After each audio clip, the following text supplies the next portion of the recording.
Hi, Bob. This is Larry. The reason I'm calling today is because you owe Uncle Joe $100. Well, I'm now the one who's responsible to collect that payment from you. So yeah, if you could just kindly go ahead and send me a check for that $100, will be great. We'll make sure not to affect your credit or anything like that.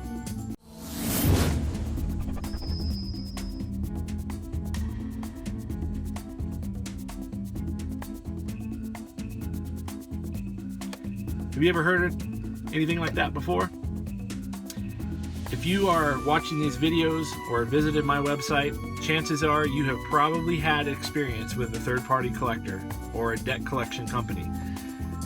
They are notorious for giving you a call and telling you that they are now the collector of record or the one assigned to collect a particular debt that they claim that you owe. I want to share with you guys ways and tips to keep you out of trouble with debt collection companies, understanding your rights according to the Fair Debt Collection Practices Act and understanding the Fair Credit Reporting Act as well. I'm in the process of finishing a book right now called Money Isn't Real: Credit Repair Secrets and How to Protect Yourself from Debt Collection Companies. So look forward to seeing that in the very, very near future. I'll make that available to you guys so you guys can help yourselves on how to repair your credit and deal with third-party collection companies. And then more importantly, set yourself up, your mindset up to understand the game of money and how to win. But going back to third-party collection companies, let's talk about this for a second. One of the things that most people do when they receive that phone call from a third-party collection company is they incriminate themselves, okay?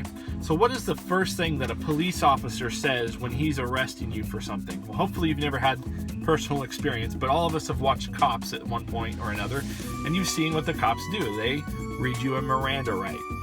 Anything you say can and will be used against you. You have the right to an attorney, blah, blah, blah, blah, blah. Well, a third-party collection company does a very similar thing as well, and most people don't realize this. When they call you, they say that this call is being monitored, and this call is an attempt to collect a debt, and anything that is said or anything that is discussed is for that purpose and will be used for that purpose. This, in effect, is a Miranda that they are reading to you. They are telling you that anything that you say is going to be used against you, okay? So what things could you say that would be used against you? And how could they be used against you? Well, we're dealing oftentimes, depending on how old the debt is that they're trying to collect, with statute of limitations. The statute of limitations is how long a debt is legally collectible, and those statute of limitations are going to vary from state to state. So you need to check the individual state that you live in. If you have questions, go ahead and email me and I'll direct you to some information about your particular state. But in most states, the statute of limitations will range from 4 to 7 years on consumer debt. So what would happen if ABC Collection Company calls you up and says, "Hey, Bob, I'm calling you about this Verizon bill that you owe," and you're like, "God, that was 10 years ago that I had that Verizon bill. God, I figured that would have been long gone by now. You were in college, you made some mistakes, whatever." And you're like, "Well, I thought that was done. That was a long time ago." "Yeah, well, you know what? That account has been transferred to us, and we're going to go ahead and collect on that. So you do remember that Verizon bill that you owe, correct?" Yeah. I remember having a Verizon account." Wonderful. Well, we'd like to settle this debt for you. So can you pay... the original balance is $500, but we're willing to take care of this for you. If you can come up with $250 today, we'll go ahead and write the rest of it off and get this off of your credit report right now. We'll even be willing to take a payment from you. Can you at least pay $1? $1. It's Christmas time. I don't really have a whole lot of money, but I guess I can, get started with $1. Sure, not a problem. I'll pay $1. Well, great. If you pay that $1, we'll go ahead and lock in that secured price of $250. Otherwise, after today, you're going to have to pay the full amount.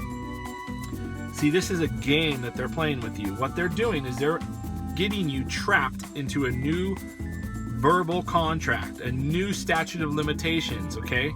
The minute that you admit that debt, you now have obligated yourself to this company, okay? You now have entered into a new contractual obligation with them by agreeing to pay that debt and offering to pay them $1 to secure in that price, okay? To secure in that payoff amount. That $1 just obligated you for another 7 years or whatever your particular statute of limitations are, okay? So they now have a legal and a legal right to collect that debt from you. Whereas, being that that account is 10 years old, they would no longer have the ability to collect or even attempt to collect the debt from you or report it on your credit report. So what you don't know will inevitably hurt you, and that's why we're here. We're here to help you with these kinds of things, give you some tips and give you some recommendations for how to protect yourself. So when that third-party collector calls, this is what you're going to say. You're going to say, Mr. Jones, or whoever they are, I'm not aware of the account that you're referring to. I'm going to request that you validate and verify all information. And I would like the information so that I can send a validation request letter to your company, okay? What they're going to do at that point is they're probably going to just try and verify your name and your address and your birth date and go, yep, well, it's all verified. I've got the right number. I mean, you do remember having the account, don't you?